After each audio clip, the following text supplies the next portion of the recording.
Bom, então a nossa aula de hoje fala um pouquinho sobre supremo e ínfimo.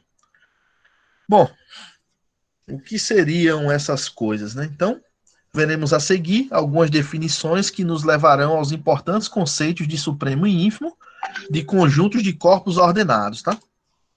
Então, esse são dois conceitos que acredito que fazem muita diferença num curso de análise.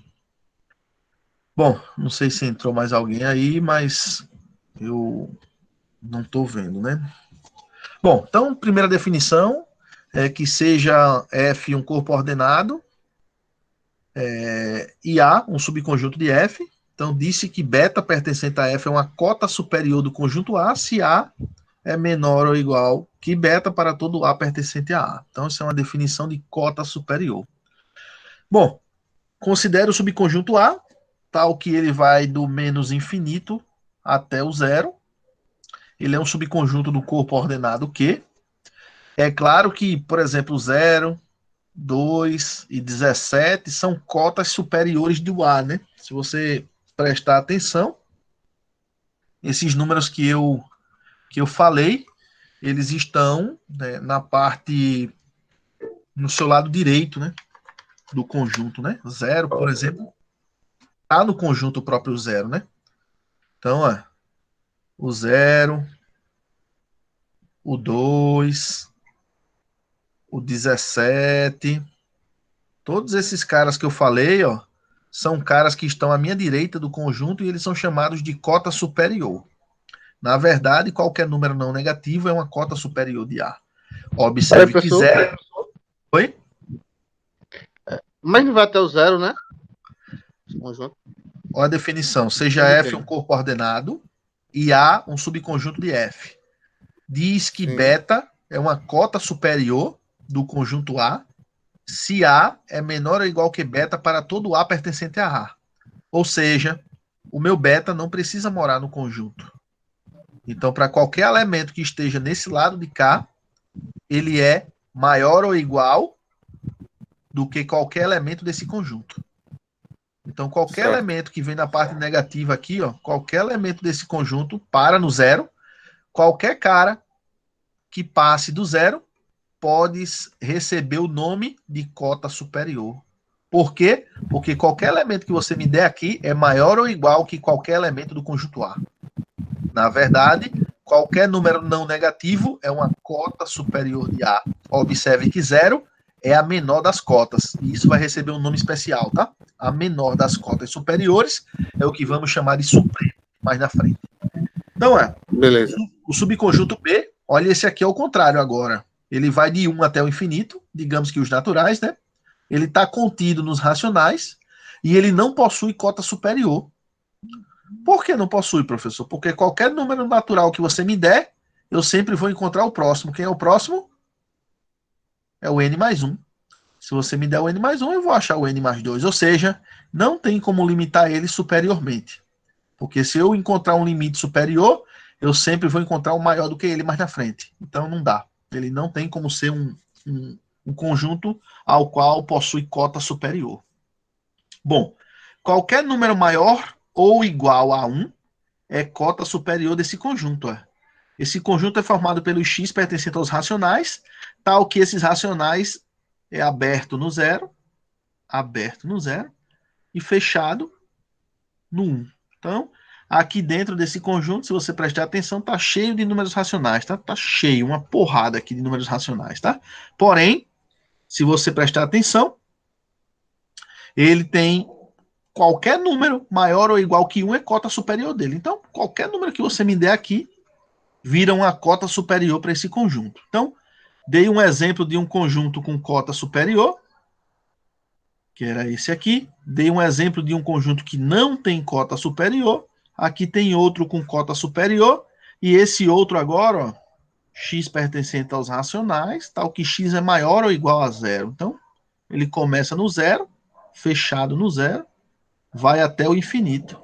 Então, aqui está chovendo de números racionais, porém, à medida que você me der um número racional aqui, eu encontro outro maior do que ele. Se você me der um aqui, eu encontro outro maior do que ele. Ou seja, ele também não possui cota superior. Então, depende muito do conjunto, ele pode ter cota superior ou não. A definição semelhante a essa é a de cota inferior. Ou seja, F é um corpo ordenado e A um subconjunto de F. Então, diz que alfa pertencente a F é uma cota inferior do conjunto A, se alfa for menor ou igual que A para todo A pertencente a A. Então, esse já é o contrário. Ó. Se você prestar atenção, o conjunto B que a gente tinha, o número 1, ele é uma cota inferior desse conjunto. Bom, o 1 é a maior das cotas inferiores desse subconjunto B, e o subconjunto A, por exemplo, se você prestar atenção, ele vai de menos infinito, né? Ele vai do menos infinito até o zero. Ele vai do menos infinito até o zero. Então, esse conjunto aqui, ó, ele não tem cota inferior. Por quê? Porque à medida que você me der um número aqui no lado negativo, eu encontro outro. Então, por exemplo, se você me der o menos 2021, eu sempre vou encontrar o menos 2022. E assim vai. Ou seja, inferiormente, ele não possui cota. Não dá. Bom, um subconjunto A de um corpo ordenado F, ele é limitado superiormente se ele possuir uma cota superior.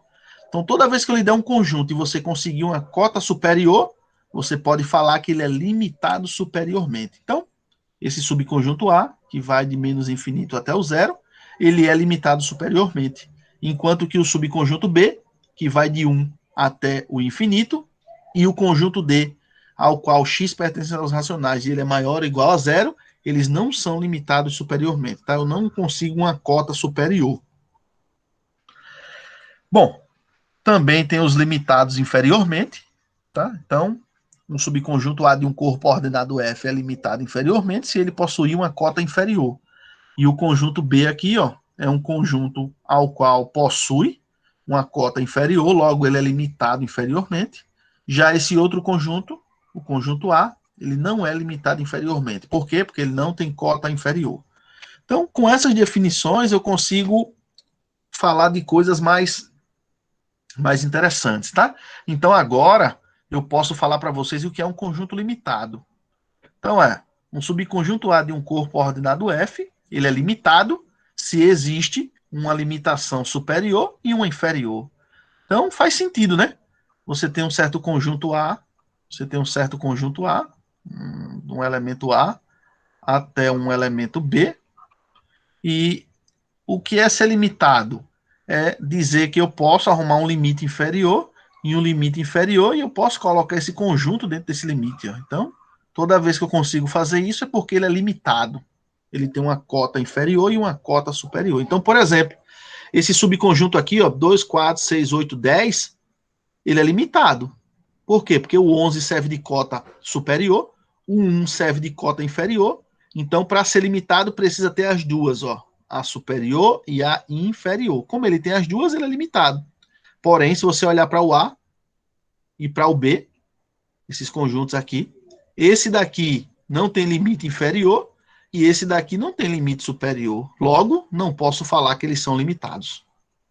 Então, são conceitos bem básicos mesmo, de modo que agora vem as definições mais interessantes, tá?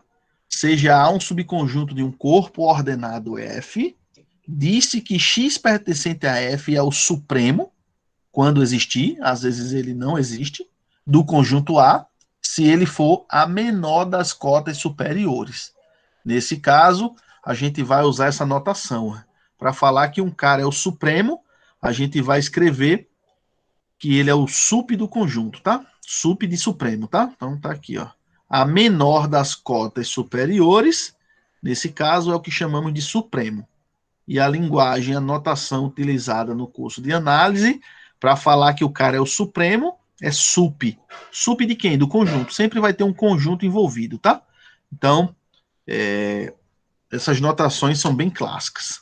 Bom, por conseguinte, a fim de que X pertencente a F seja o supremo do conjunto A, as seguintes condições devem ser satisfeitas. Então, a primeira condição para a gente verificar que um cara é o supremo, o X deve ser a cota superior do conjunto A. Então, para ele ser candidato a supremo, se você tiver um conjunto A, para ele ser candidato a supremo, primeira coisa que ele tem que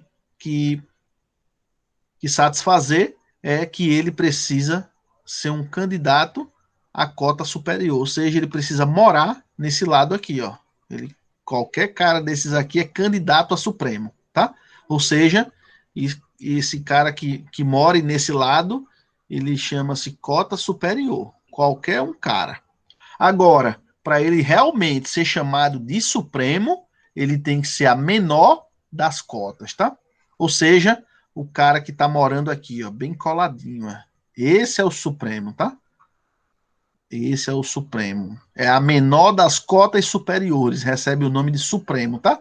A gente vem andando nessa direção e a menor das cotas é o que vamos chamar de supremo. Então se Y for cota superior de A, então X é sempre menor ou igual que qualquer outra cota, ou seja, não existe uma cota menor do que ele. Ele é a menor das cotas, ele é o ser supremo. Não tem como ultrapassar ele, não tem como ser melhor do que ele, tá? Então, um cara para ser cota superior, ou seja, para ser supremo, ele tem que ser cota superior, é a primeira condição que ele deve satisfazer, e qualquer outra cota que você me apresente tem que ser menor do que ele. Então não tem jeito. Ele é a menor das cotas superiores, ele é o supremo, tá? Então essas coisas têm que estar claras na cabeça. Bom, de forma análoga, a gente define o ínfimo. Seja A um subconjunto de um corpo ordenado F, disse que X pertencente a F é o ínfimo quando existir, né? Lógico, tem casos que ele pode não existir.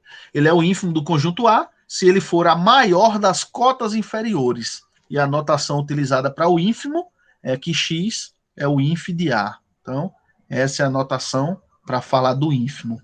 E ele é a maior das cotas inferiores. E ele recebe o nome de ínfimo. Então, desenhando, você tem um conjunto. Nesse conjunto, aqui está o seu conjunto A. Qualquer candidato à cota inferior mora onde? Mora aqui na sua esquerda. Ó. Qualquer candidato. Porém, para ser o ínfimo, tem que ser a maior das cotas. Ou seja, você caminhando para cá, ó, ele deve morar onde? Deve morar aqui, ó. O menor, a menor das cotas é o ínfimo. É o ínf do conjunto A. É o ínf de A. Bom, a título de exercício, é assim que a gente vai identificar isso, tá? Portanto, a fim de que X pertencente a F seja o ínfimo, as seguintes condições devem ser satisfeitas. Ou seja, para ele ser ínfimo, primeira condição é que ele deve ser uma cota inferior, ou seja, ele deve morar por aqui. Primeira condição para que ele seja candidato a ínfimo, ele deve morar nessa região. Depois, qualquer outra cota inferior que você encontre vai ter que ser maior do que ela. Por quê? Porque ela é a maior das cotas. Então, para isso acontecer, qualquer outro que você me der vai ter que perder para ela, né? Ou seja, ela vai ter que ser a maior das cotas. Então, o ínfimo, ele é a maior das cotas inferiores e o supremo é a menor das cotas superiores, tá? Então, cuidado para não rolar essa confusão, tá? Às vezes o aluno costuma fazer essa confusão. Então, o supremo, ele é uma cota superior, né? O supremo é uma cota superior. Essa cota superior, ela anda no meu lado direito, né? A cota superior, ela anda no meu lado direito. Existem várias cotas superiores, porém, a menor das cotas superiores é o que chamamos de supremo. No meu lado esquerdo estão as cotas inferiores, né? As cotas inferiores. Existem várias cotas inferiores, mas a maior das cotas inferiores é o que nós chamamos de ínfimo. Então, no geral é isso. E um conjunto que tem cota superior e cota inferior, ele é chamado de limitado, tá? Não esqueçam disso. Então, tá aí.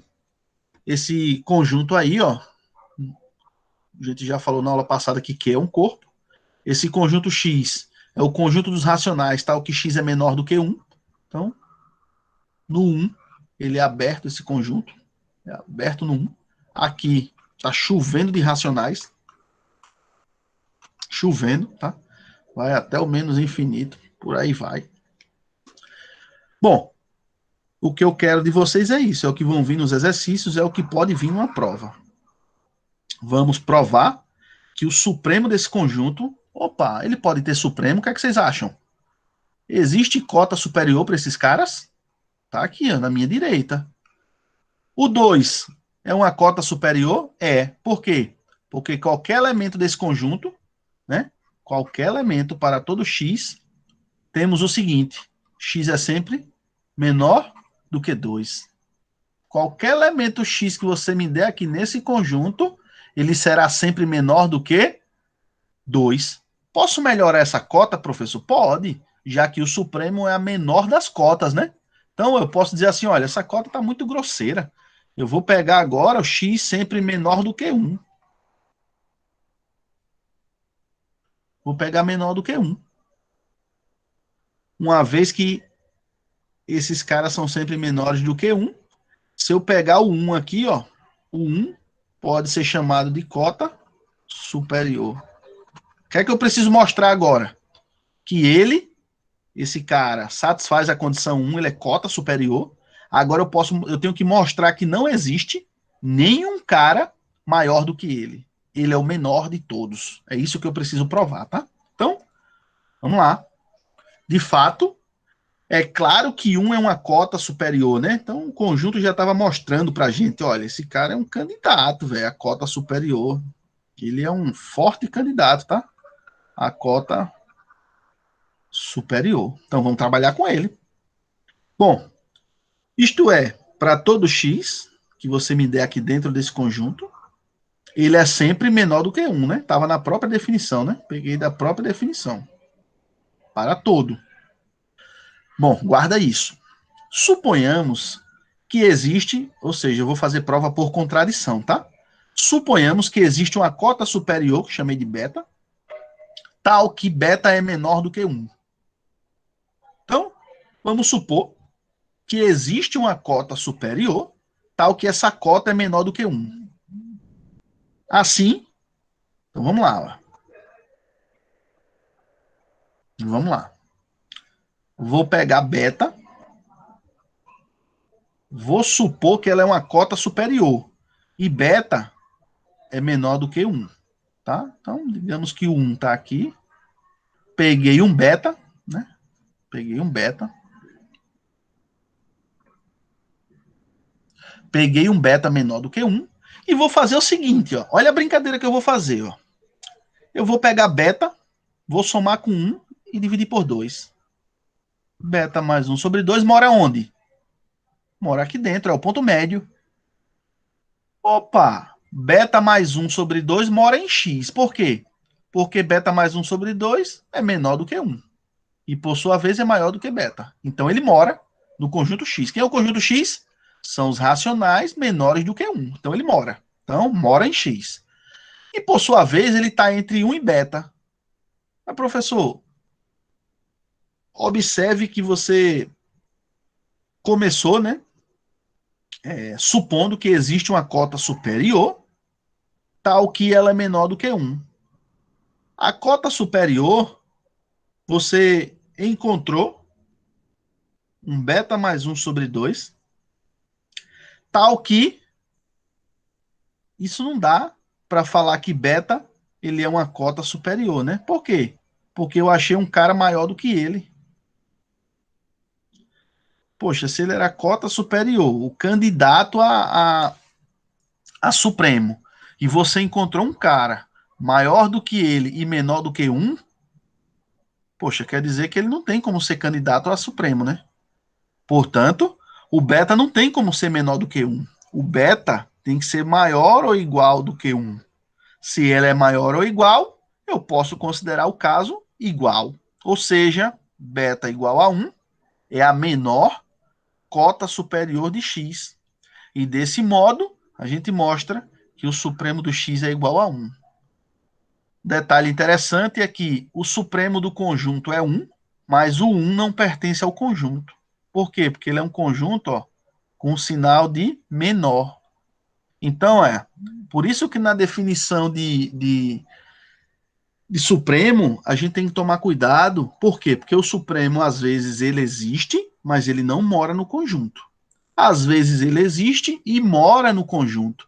E às vezes ele não existe, tá? Então, é uma coisa meio delicada. A primeira vez que eu lia essas coisas, eu não entendia nada. Eu falava assim, que demonstração maluca da porra, velho. O cara viu que o 1 era uma cota superior. Para ele ser cota superior, qualquer elemento do conjunto tem que ser menor do que ele. Acabou-se. Suponhamos que existe um outro cara candidato a cota superior. Aí o que é que eu fiz? Peguei o ponto médio. Ao pegar o ponto médio, eu achei um outro cara entre o meu candidato e o 1. Isso significa dizer uma contradição, né? Então isso implica uma contradição de beta ser uma cota superior de x, tá? Porque ele não é uma cota superior, porque eu achei alguém entre ele e o 1. Poxa, dessa forma, o beta não pode ser menor do que 1. Se ele não pode ser menor do que 1, é porque ele é maior ou igual que 1. Se ele é maior ou igual que 1, eu posso tomar a igualdade.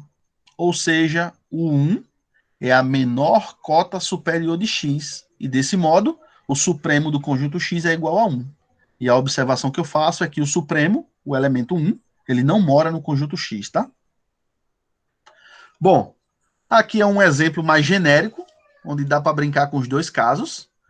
Pega o conjunto dos racionais, tal que x é menor do que b. Esse caso a gente já estudou, quando b foi igual a 1. A gente já fez. Se quiser fazer uma prova, é só imitar. E agora, ó, eu peguei do meu lado esquerdo o x menor ou igual que o a. Então, digamos que eu peguei aqui aberto no b, fechado no a, aberto no b. Esse é o meu x, esses elementos estão aqui dentro. E eu consigo mostrar aqui o sup desse conjunto x é o b. E eu consigo mostrar aqui o ínfimo desse conjunto x é o a. É isso que o exercício pede, ó. Considere o corpo ordenado Q e seja X um subconjunto de Q, de modo que X é o conjunto de todos os elementos X pertencentes aos racionais, tal que X é menor do que B, maior ou igual que A. Bom, esse A e B são números racionais, tais que A é menor do que B. Então, note que A é uma cota inferior de X, assim como qualquer número racional menor do que A também é uma cota inferior. Analogamente, B é uma cota superior de X, assim como qualquer número racional maior do que B é uma cota superior, né? Vamos mostrar que o ínfimo de X é o A e o supremo de X é igual a B. O que eu vou fazer aqui é uma imitação disso, ó. Vou escolher um candidato à cota, vou supor que existe uma outra cota e vou chegar numa contradição, tá? Então a brincadeira é a mesma. Sugiro entender esse exemplo. Depois que entender ele, quando você vier para o segundo, é a mesma brincadeira. Então tá aí, ó. Para mostrar que o ínfimo de x é o A, vamos supor que alfa seja uma cota inferior de x. A brincadeira é sempre essa. Vamos supor que é uma cota inferior de x, tal que o alfa é sempre maior ou igual que o A. Então, tá aqui, ó,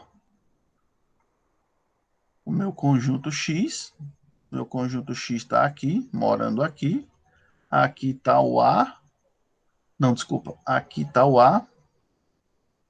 Aqui está o B. Aqui está o B.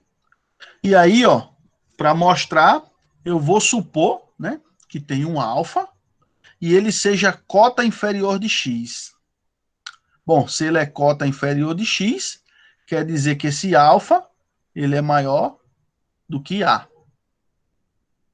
Bom, o que é que eu vou fazer? Vou pegar o ponto médio dos dois, né? Então, se aqui está o A e esse cara é maior do que A, então, digamos que ele está por aqui. Vou pegar o ponto médio deles. Quando eu pegar o ponto médio, ó, alfa mais A sobre 2 cai dentro do conjunto e seria menor do que alfa. Ah, poxa. Isto é, conseguir um cara menor do que a cota. Poxa, como assim? Então, isso me traz o seguinte, ó. Se a minha cota, o alfa, estava aqui, ó. Eu consegui o ponto médio aqui dentro, que é menor do que ele, então não tem como isso ser uma cota inferior, né? Isso é uma contradição, né? Porque eu consegui um cara menor. Então, ó, a, a, contra, a, a contradição está onde? Está em supor que alfa é maior do que A. Alfa não é maior do que A.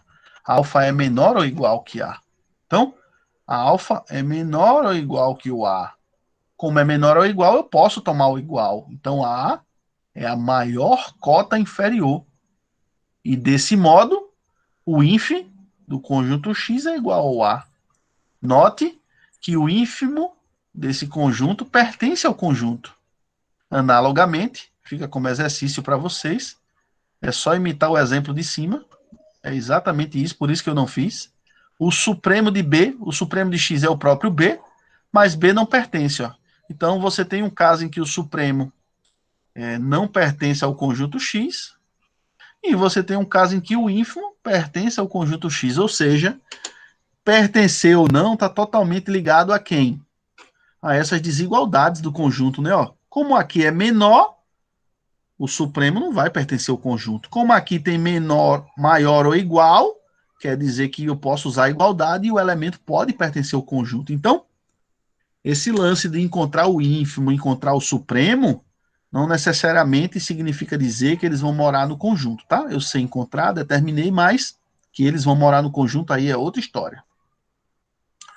Bom, então, tá aí a demonstração. Depois vocês dão uma lida com calma. Tá? Eu fiz o outro caso. E vocês depois dão uma olhada com calma, tá? É só imitar o exemplo de cima. Bom, observe que o supremo ou o ínfimo do conjunto, quando existirem, podem ou não pertencer ao conjunto, tá? Então, às vezes, em alguns exercícios perguntam, tá? Olha, o ínfimo mora no conjunto? Ou o supremo mora no conjunto? Depois que você calcular, os caras gostam de fazer essas perguntas, tá? Então, basta olhar a desigualdade. Bom, quando o supremo de x, ele é um elemento de x, ele recebe um nome especial. Por isso que, às vezes, os caras querem saber, tá? Se ele mora no conjunto. Por quê? Porque se ele pertence, a gente vai trocar o nome supremo por elemento máximo. Então, toda vez que o elemento supremo ou ínfimo pertencer ao conjunto, o supremo, se ele tiver no conjunto, vai receber o nome de máximo. Quando o ínfimo tiver no conjunto, vai receber o nome de mínimo. Então, por isso que quando a gente dá aula lá no ensino médio, a gente, em geral, costuma falar de máximo e mínimo, né? Por quê? Porque a gente, em geral, usa conjuntos ao qual esses conjuntos têm supremo e têm ínfimo morando no conjunto. Então, a gente faz com que essas coisas que sejam trabalhadas no ensino fundamental e médio sejam conjuntos com supremo e máximo morando no conjunto. Mas quando a gente vai para o nível superior, a gente já trabalha com outros conjuntos ao qual isso não necessariamente acontece. Então, vocês já viram exemplos anteriores que o supremo pode não pertencer ao conjunto. Se ele não pode pertencer, o conjunto não tem máximo. Mesma coisa para o ínfimo, tá? Bom, exemplo. Outro bem bacana. Então, considere o conjunto X. Ele agora é um intervalo fechado. Intervalo fechado 0,1. Porém, não é mais racional. Ele mora nos reais, tá? Agora o conjunto é todo preenchido. Subconjunto dos reais, tá? O conjunto é todo preenchido. Todo preenchidinho aqui, ó. Beleza, esse é o conjunto X. Pergunta que eu faço para vocês. Vocês conseguem ver quem é o ínfimo desse conjunto e quem é o supremo desse conjunto?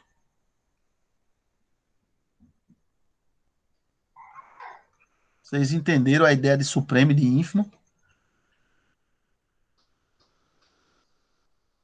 Sim ou não?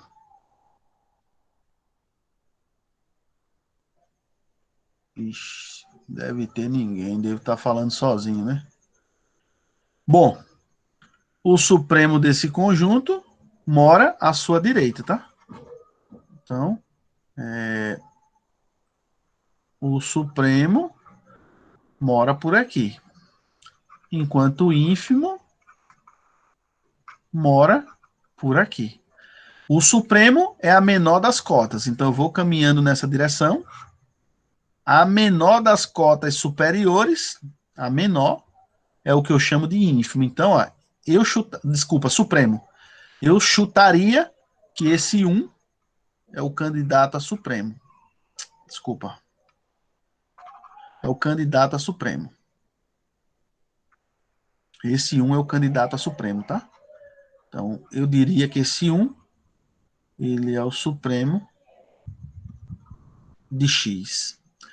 Por outro lado, o ínfimo mora por aqui, e a maior das cotas inferiores, caminhando nesse sentido, é o meu candidato a ínfimo. Então, eu diria que esse cara aqui, ó, é o candidato a ínfimo. Ó. Então, esse 0, ele é o candidato a ínfimo. Ínfimo de X, né? Então, o 0 é o meu candidato a ínfimo. Mas isso é no olho, né? Rabiscando, né? Geometricamente, desenhando, fazendo rabisco, né? Agora eu preciso provar. Eita, poxa. Então, vamos lá, né? Demonstração é brincar com isso. Então, considera esse conjunto. Neste conjunto, existe o elemento mínimo. O mínimo de x ele é igual a 0. Uma vez que ele também tem o elemento máximo, e o elemento máximo é igual a 1. Por que eu estou dizendo isso? Pelo seguinte, ó. Para qualquer número x pertencente ao conjunto x, 0 é menor ou igual que x, que por sua vez é menor ou igual que 1. Tanto 1 e o 0 pertencem ao conjunto.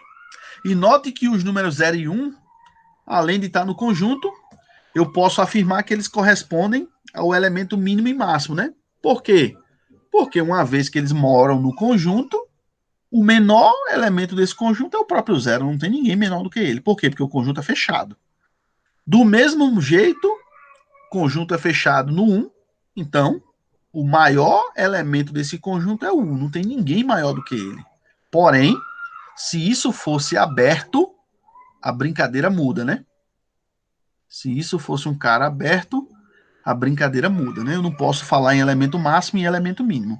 Porém, como o conjunto é fechado, eu posso falar no máximo e no mínimo, tá? Bom, peguei agora o conjunto fechado no 0 e aberto no 1. Eita, poxa, já não é todo fechado.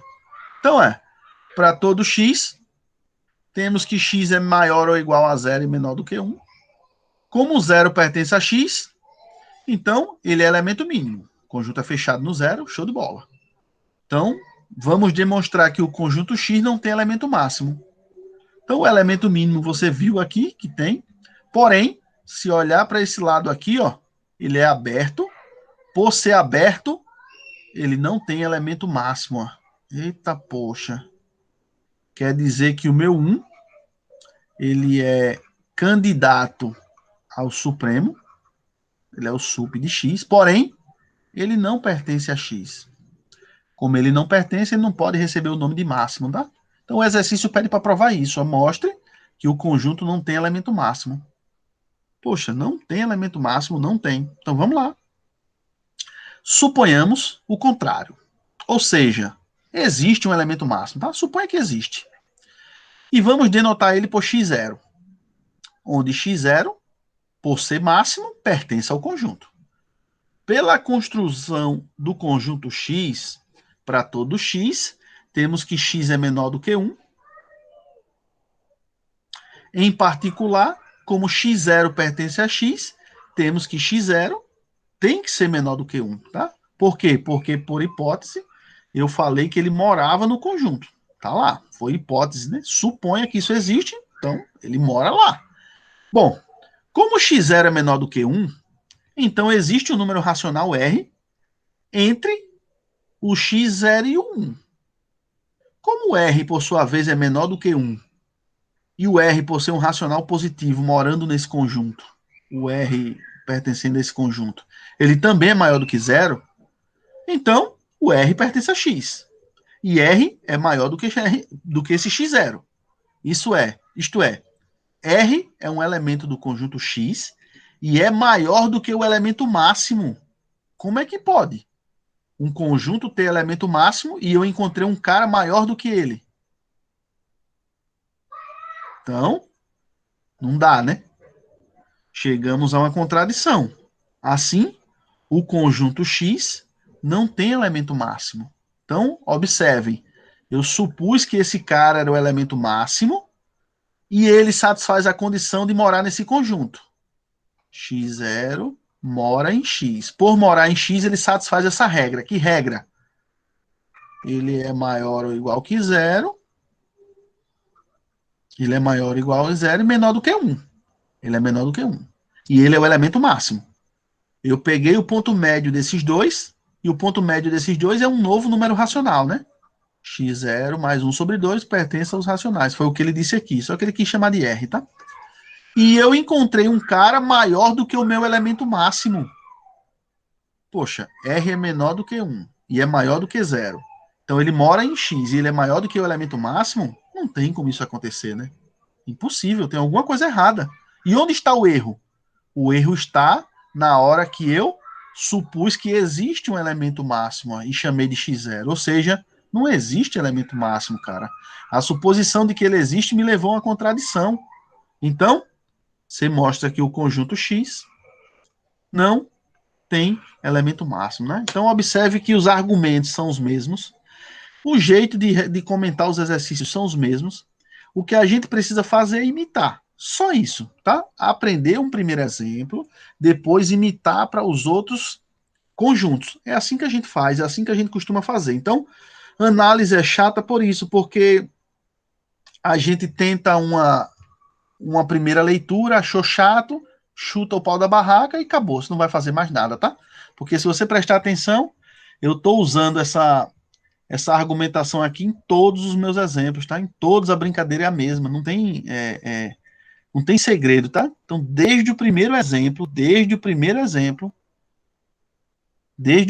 ó, a brincadeira é a mesma. Supõe que existe, vamos chegar numa contradição. Supõe que existe, vamos chegar numa contradição. Então, a brincadeira é a mesma. Vamos para algo que a gente consegue ver. Então, tá aí, ó, o exemplo 5. Seja X esse conjunto aí, ó. Vocês conseguem descrever os elementos desse conjunto rapidinho? Antes de fazer qualquer coisa? O que é que vocês acham?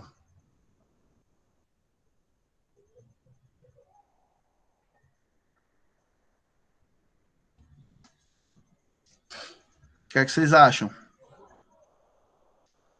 Me digam aí dois elementos desse conjunto.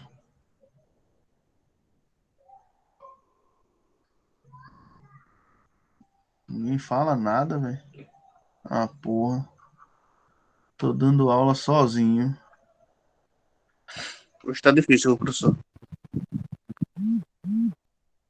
Os naturais começam com 1, né? 1, 2, 3, blá, blá, blá. Então, o primeiro elemento, né? N pertence aos naturais. O primeiro elemento é 1. Então, se N for 1, eu tenho 2. Eu tenho 2. 2. Mais 1 sobre 1. Isso é igual a 3. Então, já tem um elemento do meu conjunto, 3. Agora, moral, para n igual a 2, o próximo elemento é 2 mais 1 sobre 2. Opa, bacana. 2 mais 1 sobre 2, isso dá quanto? 5 meios. Dá 5 sobre 2. Bacana. Quem é o terceiro? Consegue enxergar um terceiro elemento? 2 mais 1 terço. Quem é isso agora? 7 terços. Ou seja, esse conjunto, digamos que ele é assim, ó. Ele começa no 3. Depois, quem é o próximo elemento desse conjunto? É o 5 sobre 2. Que é menor do que 3, né? Então tá errado aqui o meu desenho, né? Então é assim, ó. Digamos que ele começa no 3 e ele vai decrescendo, né? 5 meios. Aí ele vai para 7 terços. E agora, quem é o próximo de cabeça? Vocês sabem fazer? 9/4. E assim vai, ó. Não sei se vocês estão acompanhando o raciocínio, mas quem é o próximo elemento, por exemplo? Vocês conseguem fazer? 11/5. Quem é o próximo? 13/6. Beleza? Acho que dá para ver Se o aí denominador for 100, quem é o numerador? 200 201. e 1, perfeito. Exatamente, essa é a brincadeira. Aí ficou fácil, ó. 201 por 100 dá quanto? 2,01. Traduzindo, isso está se aproximando de quanto pela minha esquerda? Você acha que está tendendo a quanto aqui, ó, pela esquerda? Do 2, né? Tendendo a 2. Exatamente. Então, ó, olha a minha pergunta. Só colocando elementos para o conjunto, tá? Olha a minha pergunta. X é limitado superiormente? Se você conseguiu fazer esse desenho aqui, esse rabisco, você olhou aqui por cima, não tem mais ninguém além do 3, né? Então, o 3 é uma cota superior? É. O 4? É. O 5? É. Qual é a menor das cotas superiores? É o 3. Então, x é limitado superiormente? É. Por quê? Porque qualquer elemento que eu pegar aqui acima do 3 serve de cota superior, e para ser limitado superiormente precisa ter cota superior. Aí agora uma pergunta mais sofisticada. Ele tem supremo? Eita, poxa, para ter supremo, eu preciso encontrar a menor das cotas superiores. E a menor das cotas superiores, quem é? É o 3. Ah, velho, show de bola. Então ele tem supremo. Se tem supremo e ele é limitado superiormente, eu pergunto, ele tem elemento máximo? Olha, para ser máximo, o elemento tem que morar no conjunto. O 3 mora no conjunto? Mora. Ah, se ele mora, então ele tem elemento máximo, que é o próprio 3. Agora o item B o bicho pega. Por quê? Porque o conjunto não é fechado no 2, é aberto. Mas ele é limitado inferiormente? É. Se eu pegar aqui o número 1, ó, o número 1 serve de cota inferior. O número 1 serve de cota inferior. Então, se ele tem cota inferior, ele é limitado inferiormente. Já respondi essa pergunta. Ele tem ínfimo? Olha, agora é outra história. Para falar que ele tem ínfimo, eu tenho que pegar a menor das cotas inferiores. E essa daqui não é a menor. Por quê? Porque o 2 pode ser uma cota inferior. Eu posso provar isso. Então, o candidato a ínfimo desse conjunto é o 2. Ele tem elemento mínimo? Resposta: não. Por que não tem? Porque o 2 não pertence ao conjunto. Ele é um conjunto aberto no 2. Basta olhar para essa expressão. Ó. Quando n for igual a 1 bilhão, isso é 2 mais um pedacinho, que é 1 sobre 1 bilhão. Não é zero nunca. Como não é zero nunca, sempre vai ter um pedacinho somando. Então isso não vai chegar no 2 nunca. Nunca. Logo, ele não mora no conjunto. Como ele não mora, ele não tem elemento mínimo. Pergunta: x é limitado? Olha, professor, pelo que o senhor falou na aula hoje, para um conjunto ser limitado, ele tem que ser limitado superiormente, limitado inferiormente. E como ele é limitado superiormente e inferiormente, pelo item A e B eu consigo mostrar que ele é limitado, né? Então, é mais ou menos esse o rabisco do exercício, tá? Vamos formalizar ele aqui, ó. Note que o conjunto X, ele é mais ou menos o seguinte conjunto, ó. Dá valores para o N, tá? O primeiro valor para o N é igual a 1. Quando o N foi 1, professor, encontrei o 3, tá aqui, show de bola. Quando o N foi 2, eu disse, olha, 2,5. Quando o N foi 3, 2,33. Quando o N foi 4, 2,25. Quando o N foi 5, 2,2. E assim eu fui caminhando, ó. Fui caminhando, ó. Reticências, porque eu não sei para onde isso está indo. A princípio eu não sei. Mas se você observar, esse 1 sobre n, ele tende a ficar tão pequeno quando a gente queira. Então, isso quer dizer que isso está se aproximando de 2. Então, esse conjunto X, Está contido em que conjunto? No 2, fechado no 3. Aí agora eu preciso estudar isso para esse conjunto, né?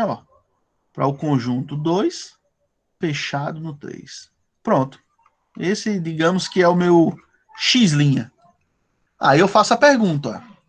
Esse conjunto é limitado superiormente?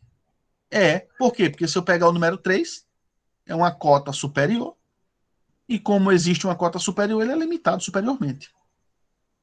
Por exemplo, não precisava nem ser o 3, mas poderia ser o 4, poderia ser o 5, poderia ser o que você quisesse, tá?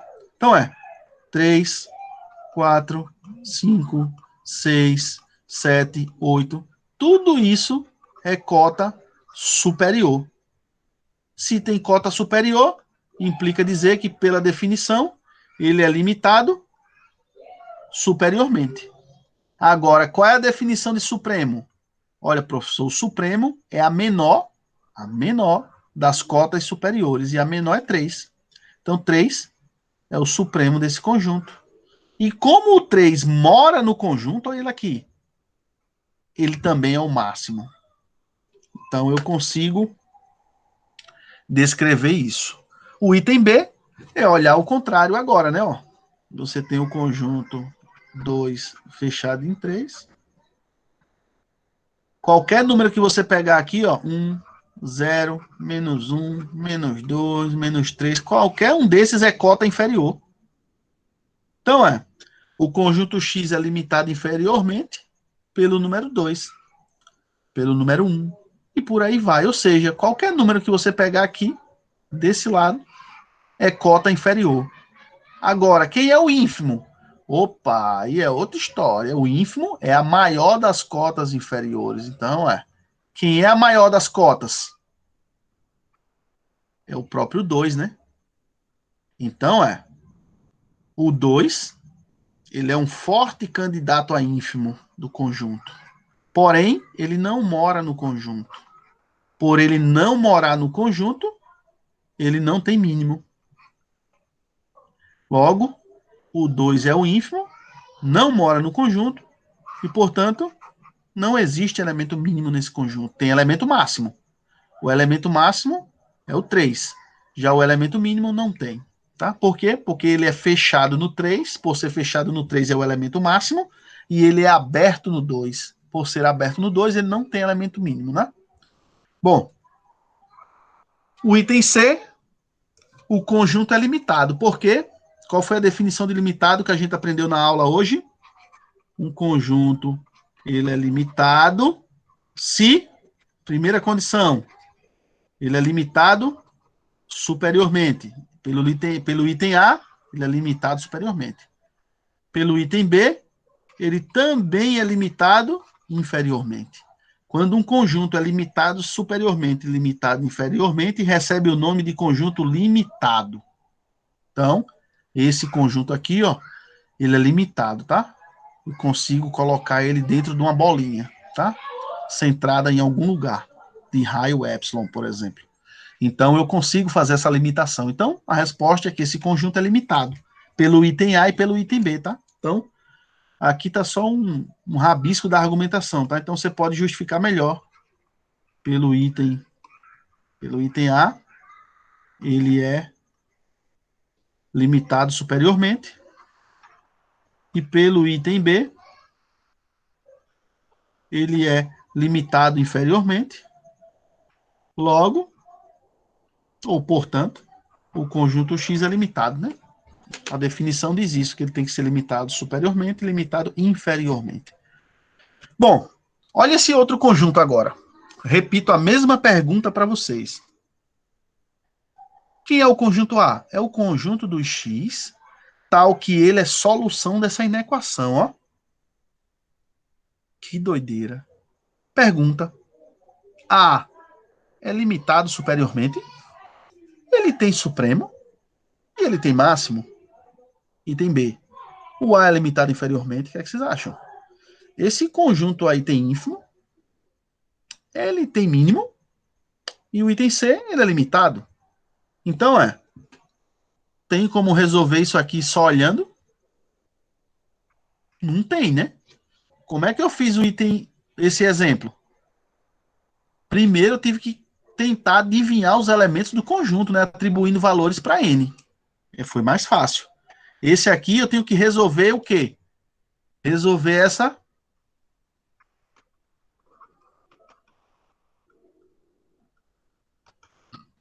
Preciso resolver essa equação. Professor, eu já fiz fundamentos 1, fundamentos 2, já paguei os cálculos, álgebra linear, geometria analítica, tá capeste que eu não saiba resolver uma inequação, né? Sou professor do ensino médio. Então, suponho eu, Arlisson, que todo mundo aqui sabe resolver uma inequação, tá? Então, não tem o que fazer, tem que resolver essa inequação. Bom, essa é uma inequação quadrática, né? Segundo grau.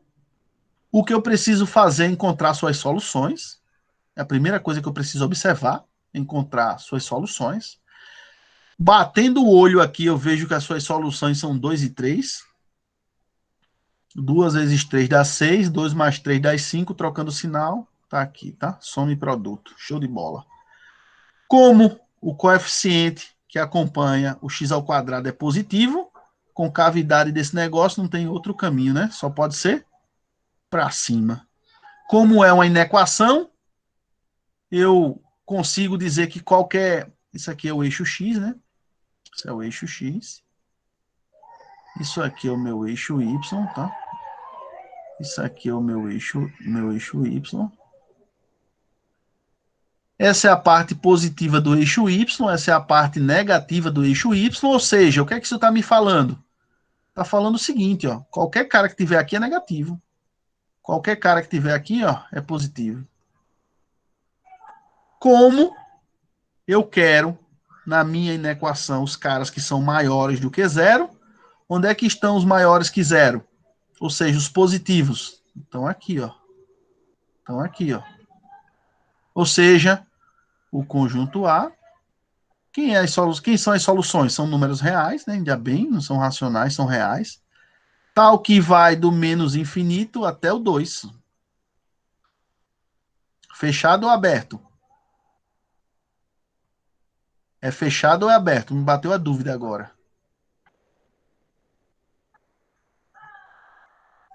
E aí?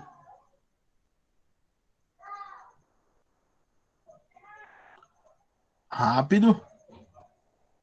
É aberto, né? É fechado ou aberto? Por quê?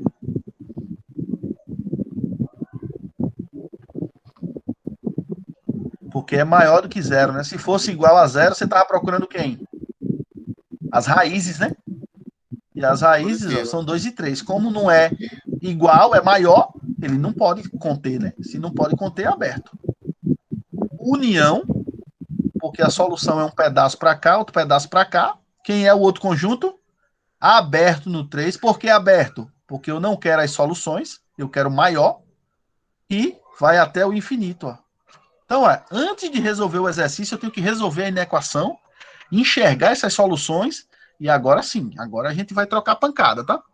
Então, tá aqui a resolução, tá? Para quem não lembra, estude, tá? Eu vou colocar coisas desse tipo, resolver inequações. Professor, que tipo de inequações? Inequação produto, inequação quociente, inequação do segundo grau, inequação modular, inequação exponencial, inequação logarítmica. Eu posso botar tudo isso, tá? Isso é tudo assunto de ensino médio, assunto de ensino de fundamentos 1, fundamentos 2, ou seja, isso aqui não tem nada a ver com superior, tá? Vocês devem saber fazer essas coisas. Bom, então tá aí um passozinho para resolver essa inequação, né? Primeiro a gente encontra as raízes, e encontrando as raízes vai fazer o estudo do sinal, e a solução que nós encontramos é essa. Ou seja, essa é a minha solução, tá? Do 3 para frente, do 2 para baixo. Então vamos lá. Ó, esse conjunto não é limitado. Por que ele não é limitado superiormente? Porque observe, ó, para cada número que você me der aqui, eu encontro outro mais na frente. Para cada número que você me der aqui, eu encontro outro mais na frente. Então, por exemplo, se você me der o 4, eu vou lá e dou 5. Ah, professor, então tomo 6, eu vou lá e lhe dou 7. Ou seja, esse conjunto está crescendo para onde? Para o infinito. Tá aqui, ó. Cada vez que você me der um número n, basta eu pegar o n mais 1, já é maior do que ele, acabou-se. Então, superiormente, ele não é limitado. Se ele não é limitado superiormente, provavelmente ele não tem cota superior. Se não tem cota superior, não tem supremo. Se não tem supremo, não tem máximo. Lascou-se. Mesma observação para o ínfimo. Professor, ele é limitado inferiormente? Resposta, não. Tá aqui, ele vai para menos infinito. Ó. Você pode me dar o 1, eu lhe dou o 0. Você pode me dar o menos 1, eu lhe dou o menos 2. Ou seja, para cada n que você me der, eu lhe dou o menos n menos 1. Lascou-se, ele vai para menos infinito, professor. Exatamente. Então, ele não é limitado inferiormente, ele provavelmente não tem cota inferior, e se não tem cota inferior, ele não tem ínfimo. Se ele não tem ínfimo, ele também não tem mínimo.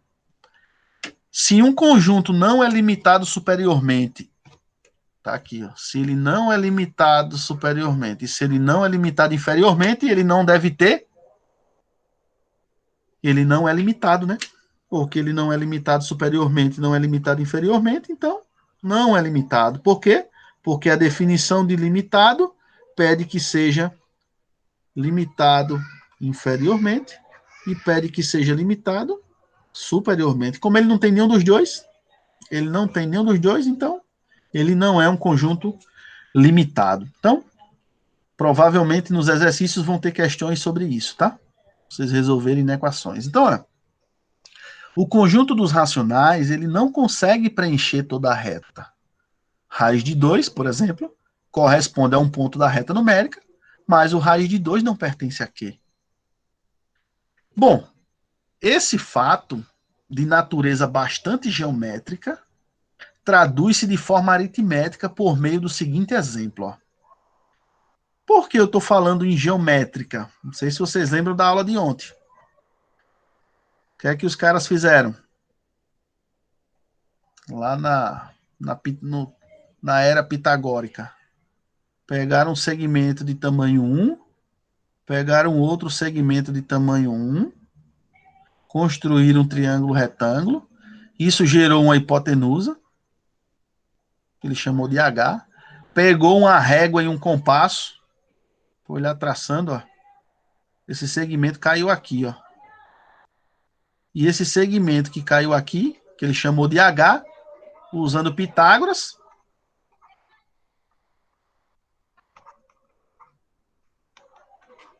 raiz de 2, pensando na parte positiva. Então, geometricamente os pitagóricos perceberam que tinha um problema, meu irmão, tem um problema. Bom, a parte aritmética é o que a gente vai ter que demonstrar, tá?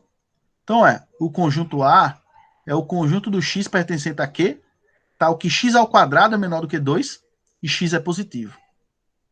Eita porra, quer dizer que eu quero o conjunto dos caras positivos, tal que x ao quadrado é menor do que 2 aí. É esse conjunto que eu quero. Então, provavelmente, quem está morando aqui, ó, nesse candidato a supremo aqui, ó, é o raiz de 2. Porém, ele não mora em Q. O raiz de 2 não mora em Q. Ele não mora em Q. Se ele não mora em Q, a conclusão que eu vou tirar ó, é que esse conjunto não tem supremo. Não tem onde? Em Q. Mas pode ter em R. Mas em Q ele não tem. Como é que desgraça prova um negócio desse, professor? Vamos lá, tá? Em geral, essas coisas os caras gostam de colocar em prova, tá? Então, inicialmente, podemos observar que não existe um número racional x, tal que x ao quadrado é igual a 2. Essa impossibilidade a gente já sabe, né? Os pitagóricos já perceberam. Não tem um racional, já mostramos, inclusive, na aula passada, que x ao quadrado igual a 2 não pode ser racional. Isso é uma contradição. Supõe que existe e vai chegar na contradição. Então, segue-se que se x for maior que 0, e se ele for um número racional, deve-se ter que ele deve ser menor do que 2 ou maior do que 2. Então, se ele não pode ser igual a 2, o próximo racional, ou ele é maior do que 2 ou ele é menor do que 2. Não tem jeito. No raiz de 2 não mora ninguém dos racionais, meu irmão. Ou o próximo racional ele é maior do que o 2, o raiz de 2, ou ele é menor do que o raiz de 2. Não tem jeito. Só tem essas duas possibilidades. Bom, suponhamos que x pertencente aos racionais seja positivo e ele seja menor do que 2. Afirmamos que existe um número natural n, tal que x mais 1 sobre n ao quadrado é menor do que 2. Vamos desenvolver esse quadrado aí. Desenvolvendo esse quadrado, ó, quadrado do primeiro, duas vezes o primeiro pelo segundo, mais quadrado do segundo. Agora, como n, olha que interessante. Esse n pertence a quem? Aos naturais, né? E olha que sorte a minha. Os naturais da gente não começam com zero. Olha que coisa boa. Se não começa com zero, eu posso dividir aqui de boa. E se eu posso dividir de boa, eu posso multiplicar ambos os lados por n ao quadrado, né? Então, meios pelos extremos, eu chego nisso, passo esse cara para o outro lado e eu construo esse polinômio em função de n. Ó. N ao quadrado, n e o termo constante. Se isso é um polinômio de segundo grau, na variável n, e outra, observe que x ao quadrado é menor do que 2. Ou seja, x ao quadrado menos 2 é menor do que zero. Isso aqui é negativo, né? Por ser negativo, como é a minha parábola, hein? Como é a minha parábola por ser negativo? Concavidade, né? Delas para baixo. Isso, garoto. Excelente. Beleza. Então vamos lá. Sendo que na última expressão, o polinômio do segundo grau em n, cujo coeficiente do termo do segundo grau é x ao quadrado menos 2 e ele é negativo. Negativo de onde? Aqui, ó. Por hipótese, x ao quadrado é menor do que 2. Logo, x ao quadrado menos 2 é menor do que zero. Bom, daí eu garanto que existe um n suficientemente grande de modo que tal polinômio se torne negativo. Caramba! Vocês conseguem enxergar isso, velho? Que ele tá falando aí? Sejam sinceros, tá? Dá para o senhor refazer a pergunta? Tá aí, ó. Existe n suficientemente grande de modo que tal polinômio se torne sempre negativo. Qualquer valor que eu der aqui, ele se torna negativo. Existe um n que isso aconteça. Vou fazer o desenho para ver se vocês matam a charada. Parábola é para baixo. Essa parábola é na variável n. Então, as raízes que você vai encontrar são raízes que dependem de n. Então, digamos que a primeira raiz é o n1, a segunda raiz é o n2, aqui é positivo e aqui é tudo negativo. Ó. Olha o que ele está falando. Existe n suficientemente grande de modo que esse polinômio é sempre negativo. O que é que vocês acham? Só pelo desenho eu mato a brincadeira, tá? Olha, se você prestar atenção, n1 é uma raiz, n2 é outra raiz.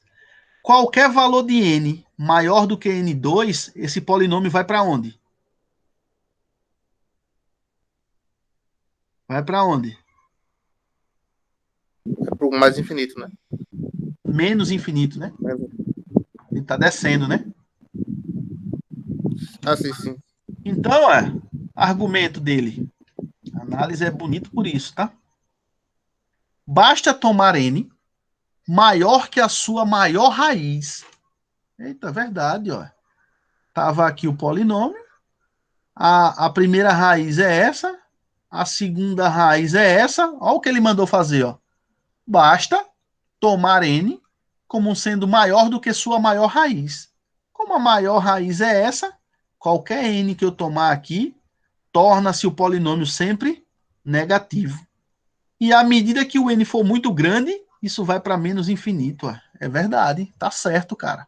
Então, para esses valores de n, temos que x mais 1 sobre n ao quadrado é sempre menor do que 2. Por quê? Porque eu sempre consigo um n muito grande, tal que isso aqui, ó, é sempre menor do que 2. Como x e n são racionais positivos, sua soma também é um racional positivo. Em virtude dessa desigualdade, x mais 1 sobre n pertence ao conjunto A. Então, nenhum elemento de A pode ser cota superior. Por quê? Porque se eu escolher uma cota superior, sempre vai existir um outro x mais 1 sobre n, que é maior do que ele, e vai existir um outro x linha mais 1 sobre n, que já é maior do que ele, ou seja, eu não vou conseguir nunca chegar nessa cota superior. Nunca. Bom, se x pertence a Q, tal que x é maior que zero, sobrou agora brincar que x ao quadrado é maior do que 2, bicho. Porque x ao quadrado menor do que 2 eu fiz aqui e não deu certo. Não tem cota superior. Vou repetir a brincadeira. Só que agora eu vou pegar x menos 1 sobre n. Desenvolve. Ao desenvolver, chegou nesse outro polinômio. Observe que isso aqui é sempre maior do que zero. Por quê? Porque x2 é sempre maior do que 2. Logo, x2 menos 2 é maior do que zero. Se isso aqui é positivo, eu tenho agora o contrário, né? Um polinômio em n, tal que, com cavidade para cima, eu novamente tenho duas raízes, n1 e n2. Se eu pegar qualquer n maior do que a maior raiz, ele vai sempre para onde? Para o mais infinito. Ó. Então, é só imitar a brincadeira, tá? Em virtude disso aqui ser positivo, existe um n para o qual a desigualdade é satisfeita. E conclui-se que para qualquer x em que x ao quadrado é maior que 2, não podendo ser supremo do conjunto. Então, ó, tanto para o caso em que x ao quadrado maior do que 2, como x ao quadrado menor do que 2, esse conjunto não tem supremo. Mas não tem supremo onde? Em que? No conjunto dos racionais. Então, bicho, se x maior ou igual a 2 não tem supremo e x menor do que 2 também não tem, esse é um exemplo fora do comum, lógico, é um exemplo criado para fazer estrago na nossa cabecinha, ao qual esse conjunto aqui, ó, ele não possui supremo, velho. Esse cara não possui supremo. Poxa, que doideira, velho. Onde é que isso quer chegar, né? Isso aí não é à toa, tá? É exatamente para começar a introduzir novos conceitos. Então, corpos ordenados, F, como o corpo Q dos racionais que a gente conhece, eles padecem dessa deficiência. Isto é, subconjuntos limitados superiormente podem não ter supremo no conjunto. Ou subconjuntos limitados inferiormente podem não ter ínfimo no conjunto. E isso tem uma teoria mais na frente que diz que esses conjuntos não são completos. Isso é uma deficiência desses conjuntos que a gente apresentou até agora. O conjunto dos racionais tem essa deficiência, tá? Esse exemplo mostrou que ele tem essa deficiência. Bom, em virtude da não completeza do conjunto Q, faz-se necessário construir um novo conjunto que preencha aquilo que está faltando em Q e seus elementos estejam em correspondência bionívoca com a reta. Essa construção foi efetuada de maneira rigorosa pela primeira vez por um cara chamado Richard Dedekind, matemático alemão, usando os chamados cortes de Dedekind. Então, isso em geral costuma virar tema de TCC, tá? Onde o cara vai construir os reais usando os cortes de Dedekind. E é um tema muito interessante, porém usa uma técnica muito rigorosa. Então, essa construção é bastante técnica e sua exposição foge dos objetivos desse curso. Em vista disso, optamos por introduzir o corpo dos reais por meio de um postulado. Então, mesmo que o curso fosse presencial, isso aqui não é feito. Por quê? Porque só para fazer essa brincadeira eu levaria mais de um mês. Só para fazer essa brincadeira, tá? Estudar os cortes de Dedekind não é trivial. É muito técnico. Então, num curso de análise real, que em geral é no bacharelado, a gente faz isso. Mas nas licenciaturas, que são introduções à análise, ninguém faz isso, tá? Por quê? Porque é muito pesado, muito técnico e o professor gasta mais de um mês para fazer isso. Então, a saída para fazer isso é introduzir um postulado, e esse postulado nada mais, nada menos é que o postulado de Dedekind. Existe um corpo ordenado R, chamado corpo dos números reais, de modo que Q está contido em R, tal que, olha que argumentação forte o Dedekind conseguiu. Todo subconjunto não vazio de R, limitado superiormente, possui supremo. Resolvi o problema do Q. Mas existe supremo onde? Em R. Então o Dedekind disse, olha, a partir de agora, moral, seus problemas acabaram. Qualquer subconjunto que você pegar, não vazio dos reais, qualquer um, meu amigo, que seja limitado superiormente, eu garanto, ele tem supremo. Quem é? Aí é outra história, mas eu garanto, ele tem. Quem é, a gente vai ter que lutar para buscar, tá? Então esse postulado garante a completeza do corpo dos reais, em um sentido que será esclarecido mais na frente. Além disso, R é determinado de maneira única, a menos de isomorfismo de corpos. Tornemos clara a última afirmação. Então seja F1 e F2 dois corpos, para os quais estamos designando pelos mesmos símbolos, tá? E as operações. Então o que é que acontece? Eu consigo construir uma aplicação objetiva que sai de F1 e vai para F2 dessa forma. Essa operação, essa φ, ela leva a soma, a operação soma na soma dos elementos e leva a operação produto no produto dos elementos para todo mundo em F1. A função φ é chamada isomorfismo entre corpos e dessa forma a unicidade a menos de isomorfismo de corpos significa que se K for outro corpo ordenado completo, então, moral, K e R são isomorfos. Não tem jeito. Eu saio de R e vou para K por uma bijeção φ e vice-versa, tá? Ou seja, não vai ter diferença nenhuma. Então, R é um corpo único, não tem outro. Ele é único, a menos de isomorfismo.